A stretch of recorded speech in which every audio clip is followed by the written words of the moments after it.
2 millions de Français, en tout cas, moi, la cérémonie, je l'ai regardée dans sa totalité. D'abord, j'ai tout aimé. Et puis, je voudrais répondre à ceux qui trouvent que il y a un blasphème et une atteinte aux croyants sur l'image de la scène, le tableau de la scène qui a été reproduit. Bon, en fait, on s'en fout de ce qu'ils pensent. Actu Spiritualité, bonjour. Je lance aujourd'hui cette nouvelle rubrique Actu Spiritualité. Pourquoi ? Parce que bien souvent, on nous dit en tant que croyants, en tant que chrétiens et que catholiques, que nous devons prêcher dans nos églises, rester dans le cadre religieux et que dans le fond, la vie de la société, la vie politique ne doit pas nous intéresser. Nous ne devons pas nous en mêler, comme si c'était des vases clos. Je pense que c'est des vases absolument communicants. Le chrétien est avant tout un homme et une femme de la cité et qui doit prendre part. Et aujourd'hui, nous devons aussi nous alimenter de ce qui se passe, apprendre à décrypter l'actualité, les événements d'aujourd'hui, et à chaque jour, il y a un nouvel événement et des événements qui nous questionnent, qui doivent aussi être questionnés à la lumière de ce qu'est un croyant, de ce qu'est le plan de Dieu, de ce qu'est une conversion, de ce qu'est le bien commun et comment nous devons agir et réagir en tant que croyants. Et aujourd'hui, cette nouvelle rubrique, j'aimerais la baser sur une notion d'autorité. Pourquoi ? Parce que nous le voyons aujourd'hui que le domaine de l'autorité, le terme même de l'autorité est très fortement dénigré, mis à mal, déstructuré pour être aujourd'hui un terme qui fait peur à tout le monde. Et j'ai un ami qui se reconnaîtra, qui m'a envoyé dernièrement un article que j'ai trouvé très intéressant et permettez-moi d'en lire quelques extraits. C'est un article qui est paru dans le journal Le Point le 27 juin 2024 et c'est un article qui est rédigé par Ruben Rabinovitch qui est psychologue et psychanalyste. Il a intitulé son article « Toute autorité est vécue comme une domination ». Ce qui réduit en esclavage, c'est de n'avoir d'autre maître à servir que soi-même. Les figures de représentation auxquelles étaient accordés traditionnellement respect, crédit, autorité et confiance sont progressivement déboulonnées avec une agressivité et une violence toujours plus marquées. Le professeur, le policier, le militaire, l'intellectuel, l'homme de culte, le patron, le journaliste, le maire, l'élu politique en général et depuis la crise du Covid, également le médecin et le scientifique, il y a cette défiance généralisée qui règne dans notre société. Pourtant, le respect ne parle pas seulement de la personne qui est respectée, mais de ceux qui sont en capacité ou non de respecter. Respecter n'est pas une soumission, mais une aptitude psychique. Respecter n'est pas une soumission, mais une aptitude psychique. Le respect d'un peuple pour ses représentants et réciproquement, celui des représentants pour un peuple témoigne d'une relation mutuelle de confiance et de responsabilité. À l'inverse, leur défiance mutuelle révèle que cette société est malade. L'égalité dans nos sociétés démocratiques n'est pas d'abord un principe ou une forme de gouvernement, mais un imaginaire qui aujourd'hui dégénère en passion. Au cœur des aspirations égalitaires, chacun doit pouvoir prétendre à n'importe quelle place dans l'ordre social. L'autorité a disparu, mais non les hiérarchies, qui sont désormais considérées comme accidentelles, arbitraires et bien souvent intolérables. De quel droit, au sein de cette communauté des égaux, devenus des rivaux, un homme pourrait-il, plus qu'un autre, prétendre incarner la fonction suprême, voire une quelconque position d'autorité? Toute autorité est désormais vécue comme une domination, toute obéissance comme une soumission, toute dissymétrie comme une inégalité, toute inégalité comme une injustice et toute injustice comme une oppression.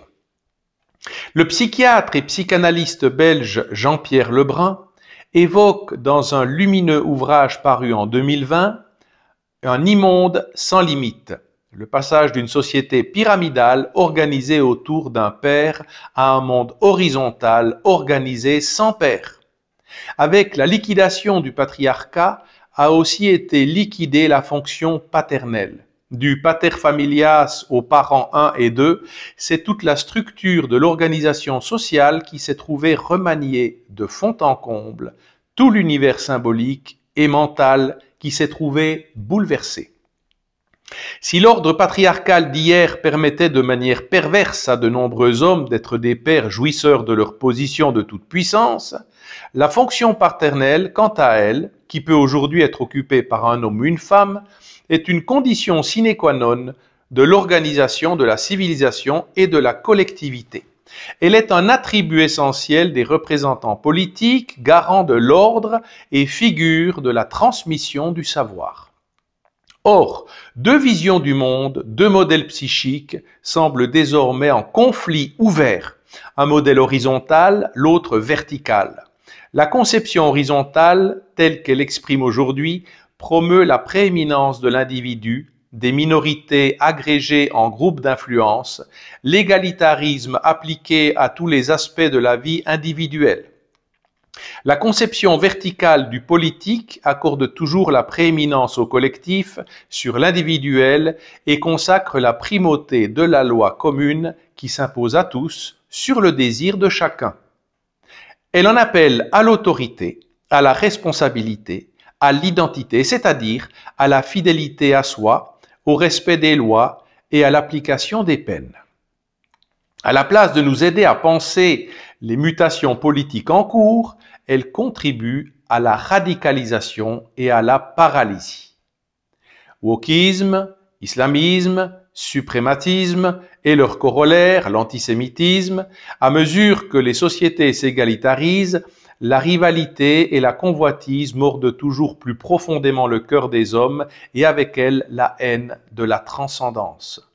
La tentation de sacrifier sa subjectivité à des tyrans obscurs, si elle se réduit encore aujourd'hui à des systèmes culturels et religieux, pourrait s'étendre demain, nous ne pouvons que le redouter, à des systèmes politiques. Car au ricanement instinctif face à toute limitation, à la prosternation extatique devant la jeunesse, à la haine déchaînée contre toute figure d'autorité, à la subversion de la langue et de son écriture, à la dénégation du réel du corps, à la transgression permanente des formes et des traditions, à la jouissance sans relâche, à la déchéance de toute vérité en opinion, succède le plus souvent, l'histoire nous l'a appris, un appel enragé à un maître intraitable qui soufflera dans un sifflet de sang la fin de la partie. Inquiétons-nous d'en arriver à ce que prédisait le poète François Cheng, les fraternités sans transcendance finissent toujours en fratricide. Alors, cette première partie de cet actus spiritualité est basée également sur ce que l'on vit actuellement. Et nous le voyons dans beaucoup de pays de notre monde, tout spécialement en Europe occidentale, il y a cette mise à mal du niveau de l'autorité. Il y a même, je dirais, une usurpation d'autorité.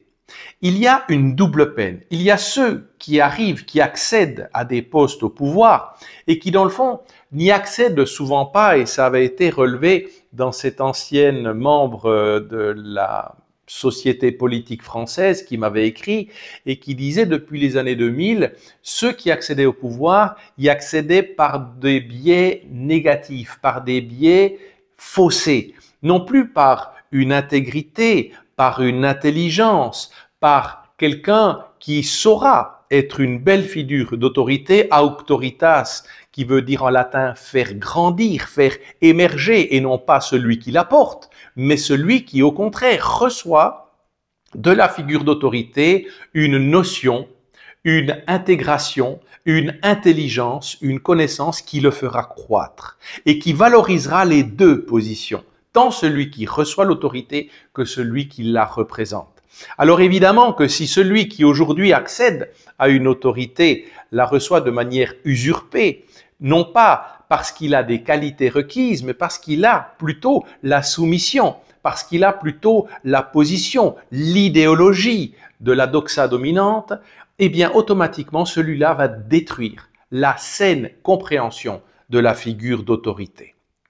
Et ceux qui vont participer également à la destruction à l'autre bout de la chaîne, ce sont ceux qui veulent détruire cet aspect pyramidal, cet aspect de devoir hiérarchique en voulant aplanir. Et c'est à partir de là où, du moment qu'on reconnaît plus la figure d'autorité qui va nous emmener finalement à l'autorité divine, à la transcendance, eh bien, vont s'écharper eux-mêmes, vont se déconstruire eux-mêmes, et c'est là que nous amène cette anarchie du wokisme.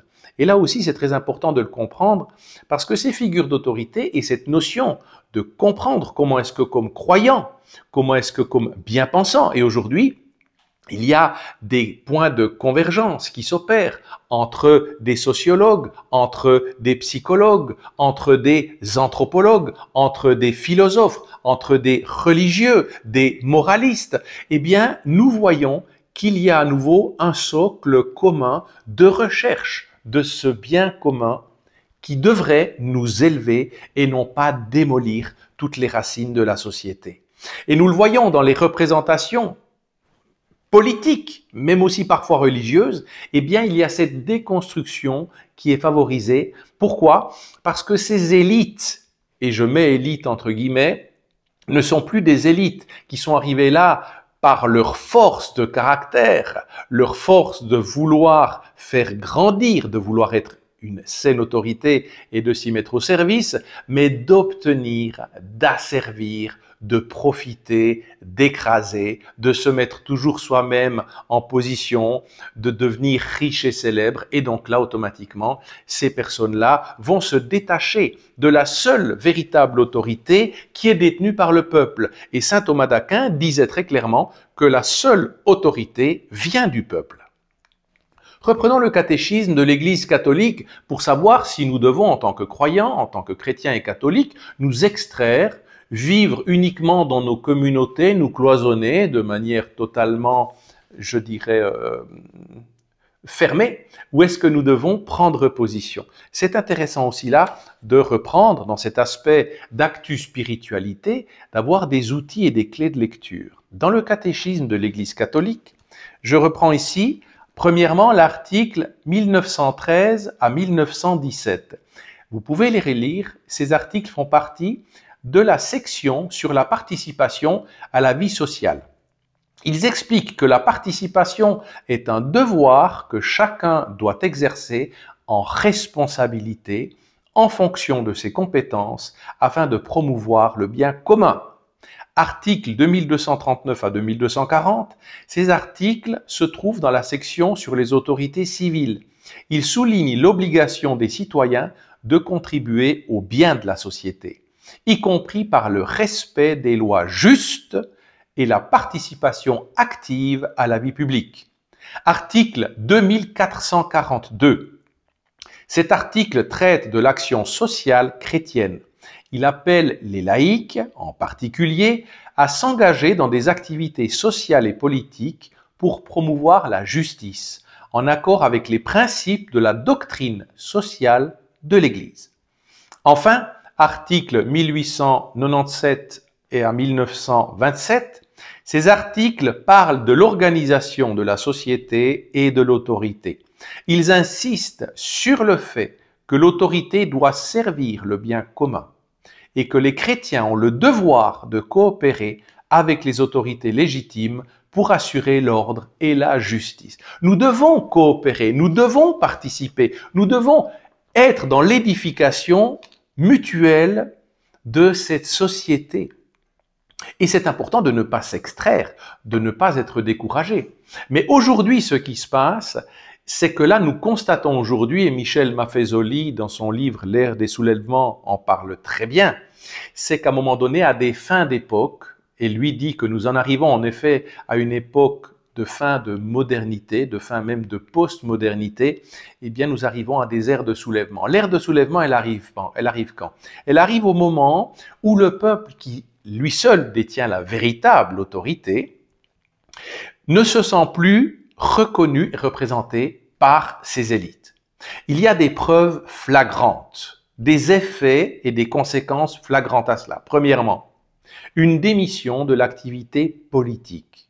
Nous voyons aujourd'hui que les personnes de plus de 50 ans à plus de 50% ne vont plus voter parce qu'elles ne voient plus un candidat valable dans les personnes qu'on leur présente pour les représenter. Ça va même au-delà pour les personnes de moins de 25 ans, les jeunes, qui à plus de 80% ne s'immiscent plus, ne s'intègrent plus, ne s'engagent plus dans la vie politique. Et donc automatiquement, ce qui va se passer par conséquence de cette déficience de vote et d'implication, eh bien on va uniquement avoir des candidats qui seront élus par une infime partie du peuple qui se sera déplacé pour voter. Et qui soit lui est animé par des réelles convictions, soit qui s'est laissé très fortement, je dirais, influencé par des idéologies, par la doxa dominante, par cette même, je dirais, domestication intellectuelle et notionnelle. Et là, c'est extrêmement grave, parce que ça peut donner un sentiment de frustration. Et d'ailleurs, ces élites qui semblent déconnectées, qui ont un plan, et souvent c'est un plan qui n'est pas visé pour le bien commun, pour le plus faible, pour le plus petit et le plus âgé, pour la protection des traditions, de l'anthropologie classique, eh bien ces personnes-là qui ont un agenda dont le peuple ne se reconnaît pas, vont automatiquement déclencher une frustration et des soulèvements. Et nous le voyons typiquement dans ce qui se passe aujourd'hui dans les dernières élections. On vote d'un côté et en fait le pouvoir fait des pieds et des mains dans des aménagements politiques pour en fait arriver là où lui voulait et pour dans le fond nier l'autorité du peuple. Ça arrive à des frustrations, ces frustrations vont donner des soulèvements. Et donc moi je préfère aussi que là nous voyons ça comme une volonté d'être fort. La force de résister à l'oppression, saint Thomas d'Aquin en parle, lorsque le pouvoir abuse de sa fonction d'autorité, lorsqu'il devient autoritaire, lorsqu'il se détache des racines communes du bien commun traditionnel, eh bien, le peuple a le devoir de résister à cette oppression. Et y résister avec force. Mais là aussi, nous comprenons souvent de manière biaisée le terme force et le terme de violence. La force est une des 4 vertus cardinales. Force, justice, prudence, tempérance. La force, c'est véritablement avoir une force de caractère, résister à une oppression, résister au fascisme, résister, je dirais même, à un aspect de totalitarisme idéologique, à l'aspect d'un esprit de propagande, à une décadence morale, à une mise en danger des plus faibles. C'est une résistance à cette oppression. Et aujourd'hui, il y a aussi, on peut dire, un aspect qui peut faire peur lorsqu'on parle aujourd'hui de ce terrorisme. Il y a aussi un terrorisme idéologique. Le terrorisme utilise des canaux de communication pour apporter la terreur, pour faire peur.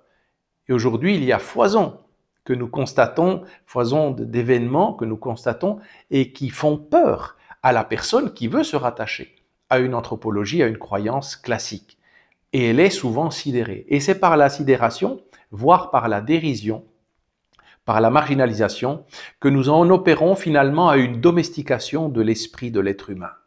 Il se sent tellement à côté de la plaque, marginalisé, il se sent déconnecté de ce qu'on lui dit qui est, qui le représente, qui est bon pour lui, et bien que pour finir, il y a une frustration, soit qu'il le pousse, non pas à devenir fort, mais qui va le pousser à une certaine violence, soit à une dépression, une déprime, une déconnexion, une envie presque de suicide et de détacher de cette société. Et aujourd'hui, nous le voyons souvent dans ce qui se passe aujourd'hui au Royaume-Uni, avec ces 3 jeunes filles qui ont été tuées par un jeune de 17 ans, d'origine rwandaise. Eh bien là aussi, il y a une instrumentalisation d'un pouvoir, au lieu d'entendre une réaction très forte, qui veut dire, parce que c'était le centre du message, trop c'est trop. Ça veut dire la coupe est pleine. Eh bien non, on va encore persécuter, réprimander des personnes qui font preuve de saine légitimité de réaction, de force et de protestation. On va même faire sortir de certaines prisons au Royaume-Uni des excusez-moi, mais des meurtriers qui n'ont pas accompli leur peine, on va les faire sortir prématurément pour y incarcérer des personnes qui ont troublé l'ordre public et qui ont manifesté à la suite de ce meurtre des 3 petites filles.